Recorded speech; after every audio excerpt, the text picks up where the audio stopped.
There is not enough time in this show to explain the extremely complicated tax laws that could affect school and county budgets by hundreds of millions. So for the sake of brevity, know this.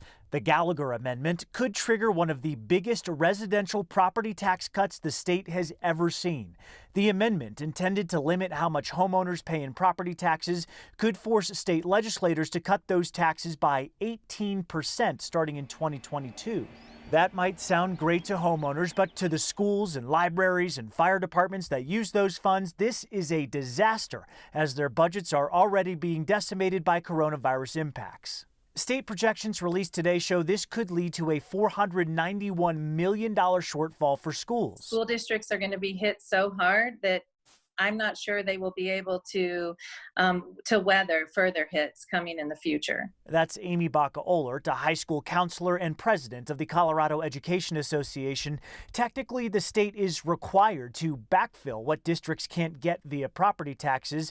But given the track record the state has in underfunding schools, she's skeptical of how this happens. Yes, the state, if they don't have the funding, they're going to have to do things that have negative impacts or negative consequences on students, on public education, potentially other services within the state budget.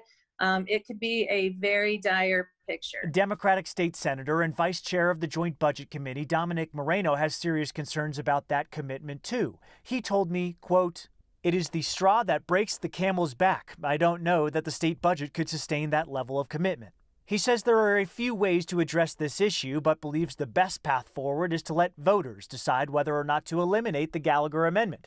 Other drastic options include the state legislature refusing to pass those lower property tax rates, likely bringing on a slew of lawsuits. In Denver, Ryan Harrer, 9 News. And while the state would somehow be expected to backfill education budgets, fire departments, which often rely heavily on property taxes, would not get that relief. The estimates laid out by the state today show that counties funding those districts could lose out on hundreds of millions of dollars in property taxes when they drop in 2022.